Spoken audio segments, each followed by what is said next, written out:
Oh, the Seahawks lose a heartbreaker to the Las Vegas Raiders, 40-34 in overtime, and the Seahawks now drop to 6-5 on the season and lose their second straight. Hello, everybody. Tyler Jones here with you to recap the Seahawks' overtime loss to Las Vegas. A heartbreaking performance from the Seahawks team.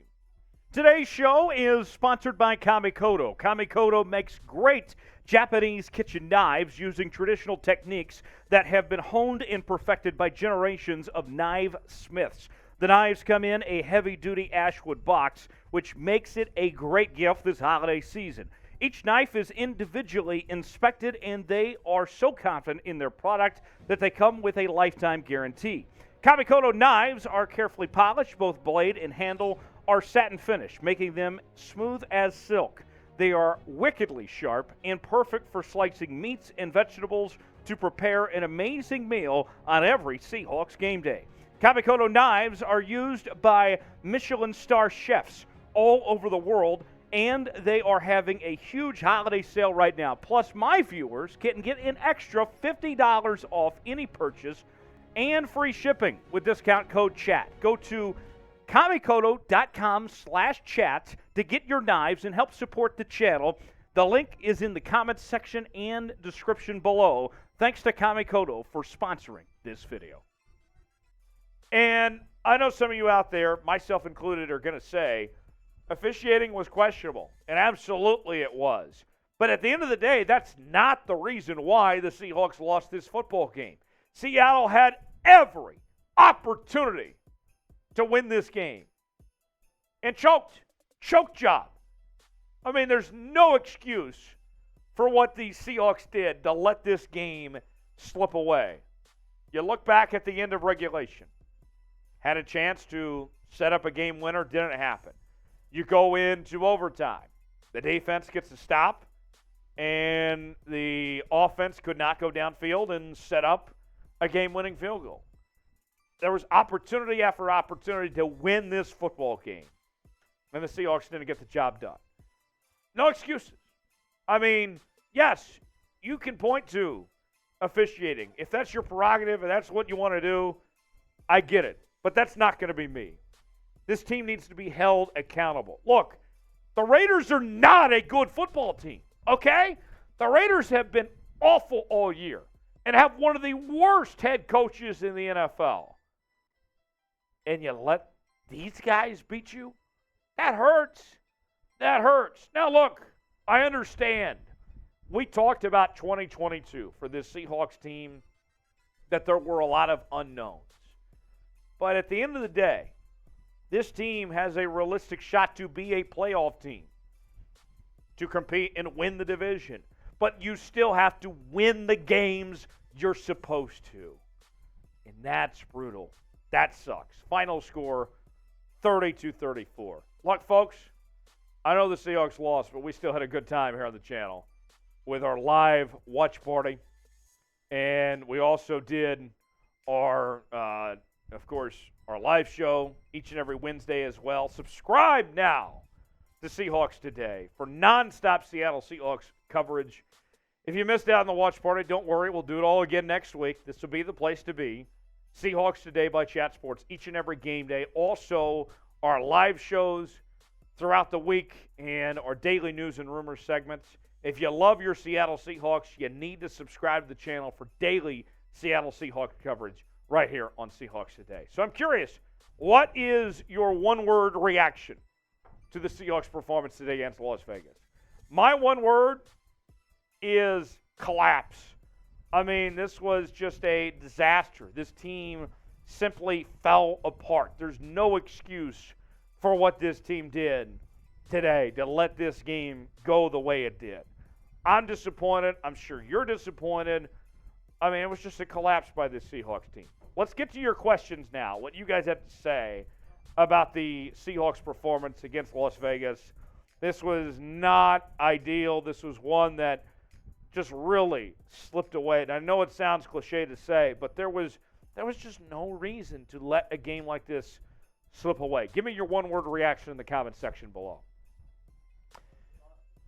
First one comes in from Boskin. Our front seven is pure trash. I understand where you're coming from. I wouldn't say pure trash. You look at the statistics. Jordyn Brooks had 16 tackles. Cody Barton had 12 tackles. Okay? The linebackers had to make up a lot for what the defensive line was lacking. The defensive line was not good. I can tell you that right now. The linebackers held their own, but the defensive line really struggled. I mean, you look at it, you know how many sacks the Seahawks had today on Derek Carr? You want to take a guess? That number's 1. 1 sack on Derek Carr. The Raiders' offensive line has not been good this year. And you only got 1 sack on Derek Carr? That's disappointing. You got to get a better pass rush than that. I hated to see the Seahawks not get any pass rush, basically, of any kind. I don't put that on the linebackers. I more so point to the defensive line having issues there. Next question coming in from Gerard.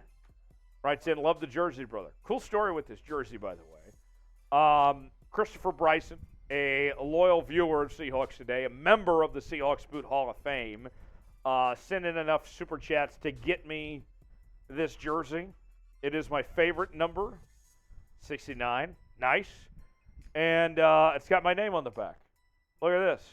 Jones, representing the 12s with my 69 nice jersey. Hopefully there are nicer days ahead for the Seahawks than what we saw today. Aiden writes, did Geno just lose his chance at getting the bag this offseason? No, one game doesn't define you. Granted, that last drive in regulation, and really in overtime too when they had the football, I said at the time those were Geno's biggest drives of his career. And the offense collapsed. They faltered in those moments. Geno threw for 328, 2 touchdowns, 1 interception. It was not Geno's best day, but it's not Geno Smith's fault that the defense gave up 40 freaking points today. Okay? Let's be real about that here. So, although it wasn't Geno's best day, you can't put that on him. So, no, Geno's still going to get paid. Geno deserves to be back next year. He's earned that right. And then figure out things from there. Personally, I said this on Twitter the other night, and I'll reiterate once again. If it were up to me, Seattle brings back Geno Smith next year. There's no quarterback competition. He's the guy. And then you shift your focus to 2024 and drafting Caleb Williams from USC. Caleb Williams was terrific at Oklahoma. He's about to win the Heisman Trophy at USC, and he is everything I would want in an NFL quarterback right now. That's what I would do. If I was Seattle, I would say we're all in on Geno right now. We're going to ride the wave, and we're going to set ourselves up to go get Caleb Williams in 2024. That's what I would do. Geno, you're fine. Invader Toxic writes, we need to change something on defense. What's so interesting about that, too, is that we talked about, a couple weeks ago. The defense had really struggled, right?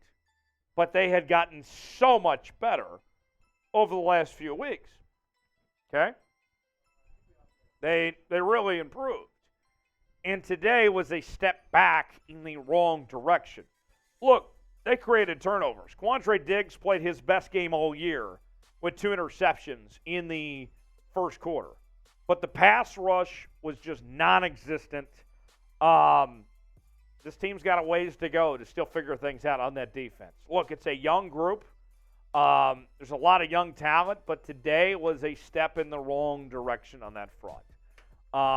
Change something. I don't know what you can change at this point. With already being halfway through the season, you kind of are what you are at this point in time. Maybe you change things schematically, but it kind of is what it is, basically, at this point. But I see where you're coming from, Invader. Yasher with a super chat. Tragic loss. We had so many chances to win this game. Refs' calls were questionable. Also, 6-5 record. I thought this week was an easy win. The Raiders are not a good team. They are not. I don't care that they won today. They are not a good football team. Okay? Seahawks should have won. Plain and simple. Had many chances. Officiating was questionable, no doubt. Officiating, I thought, just sucked today, no question about it. But the Seahawks did not lose this game because of the officials. The Seahawks lost this game because they got in their own way. And so, yes, you can question officials. You have the right to do so, no doubt about it. But at the end of the day, the Seahawks had every opportunity to win this football game, had it in their own hands, 2 different possessions in the fourth quarter and overtime to go straight up win this game, and they failed to do so. So, Yasher, I'm with you. Officiating questionable, sure, but it comes down to the team not to be able to do it. Paul writes in, Hawks pass rush and offensive line were horrible. Go Hawks. Paul, horrible is the right way to say it. Pass rush, offensive line. The offensive line could not protect Geno Smith today. The pass rush, we mentioned, couldn't get any sacks on Derek Carr either. I mean, it was just a bad outing on that side of the ball. You know what's interesting to me? We haven't talked about this much this year. We haven't pointed to many times where the Seahawks just got beat at the line of scrimmage. Today was one of those days on both ends, both on offense and defense. They got outmanned at the line, Paul.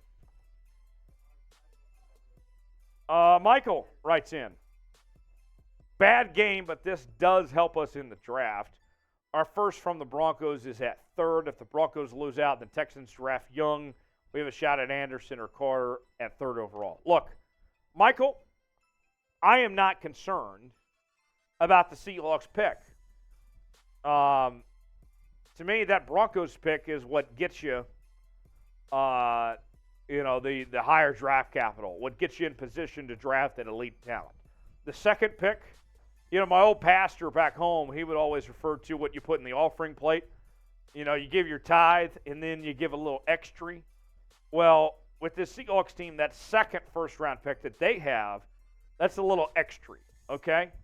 And so, Michael, that's what I'd point to. I mean, sure, I guess it helps in the draft, but I'm not worried about that. That is not my concern, is what their pick is. The Broncos pick, sure, keep on losing. Make that pick as good as possible. But I don't care if the Seahawks are losing games. I want them to win as many games as possible and figure things out later when it comes to that second pick. So I see where you're coming from, Michael, but that's not the concern right now. One more here from Kisley writes, should we be looking at Drew Lock anytime soon? Also, do you think we'll draft a quarterback in 2023? Go Hawks. No. The answer is no. Drew Lock should only be playing if Geno Smith gets hurt. That's it. That's the only reason why Drew Lock should play this year, is if there is an injury to Geno Smith, or if the Seahawks have secured a certain playoff berth and they give Geno the week off. That's the only reason why. Will they draft a quarterback in 2023? It's possible. But for me, I look at the quarterbacks in 2023. It's better than last year's class, but I got my eyes on Caleb Williams in 2024. That's the generational talent. When you look at drafts historically, Trevor Lawrence was the generational talent a couple years ago. And, many years before that, Andrew Luck was the generational talent. Caleb Williams in 2024 is going to be the best quarterback to come out since Trevor Lawrence. That's the guy I want to see in Seattle. What is your one-word reaction to describe Seattle's offense against Las Vegas? What's the one word you'd use? I'd say inconsistent. They showed promise at times, but they didn't come through when it mattered most. Inconsistent is the word I would use personally. Let me know in the comment section. Give me one word to describe Seattle's offense versus Las Vegas. You need to subscribe to the channel. We had a great time at our watch party on Sunday. It's the place to be. YouTube.com/Seahawks TV. Subscribe now. Join us for our watch parties, our live shows on Wednesdays. Also, we do news and rumor segments each and every day. If you love your Seattle Seahawks, you need to subscribe to Seahawks Today. And whether it's wins or losses, everything in between, we have a good time no matter what. We do what we can to provide the best coverage for the 12s no matter what. Seahawks Today by Chat Sports. Subscribe now, youtube.com/Seahawks TV. Couple more for you. Michael checks in. I 100% agree, Jones. I want to win too, but all I'm saying, this loss has a silver lining. I mean, it does only if you miss the playoffs. If you make the playoffs, then your seeding in the draft depends on where you get eliminated in the playoffs. Michael, I see where you're coming from, but I think you and I both want this Seattle team in the playoffs and to win playoff games. So, Michael, I know you're a fan, and I like you, Michael, but I'm not thinking about the draft at all. I'm thinking about this team and preparing for the postseason. I want to see playoff wins. So it helps you only if you miss the postseason. I don't want this Seahawks team to miss the postseason, but I see where you're at. Youssef writes in, do you believe we can get back on track the next couple of games? Well, let's look at the schedule for the Seahawks. After this Raiders game, the Seahawks take on the LA Rams next week. Now, the Rams are a hot mess, no doubt about it. And then you play the Carolina Panthers, who were trash, although the Panthers have pulled off some upsets from time to time. And then you have that Thursday night game against San Francisco, and then you play probably your toughest game of the year against the Chiefs. And then you finish out after that with the Jets and then the Rams again. Realistically, let's be optimistic here. And let's also be fair at the same time.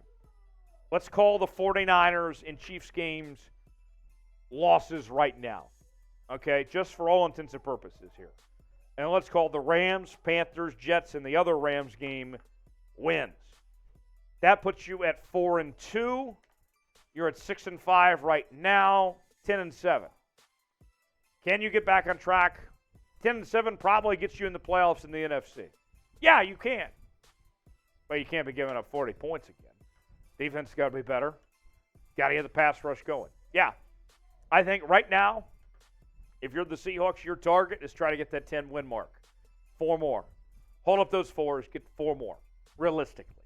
I think that's what you're hoping for. Landon writes in, should we draft C.J. Stroud or Bryce Young if they're still on the board? If they're still on the board, maybe. But my guy is in 2024. It's Caleb Williams. That's the guy I want. I'm not opposed to Stroud or Bryce Young, but I like Williams better. If it were up to me, I would go with Geno for next year and then try to do what I can to bring in Caleb next year. But maybe. I'm not opposed. Last question before we go. Rate the Seahawks defense against Las Vegas. I mean, they get a big fat F from me. Yeah, you had 2 interceptions from Quandre Diggs, but things went downhill after that. 1 through 100, it would be maybe a 10, maybe a 15. Scale it for me in the comments section. Let me know what you would rate the Seahawks defense against the Las Vegas Raiders. As always, thanks for joining us here on Seahawks Today. You can follow us on Twitter at Chat Sports. You can follow me on social media at Tyler Jones Live. And I will see you next time right here on Seahawks Today. Appreciate you joining us. We'll see you next time.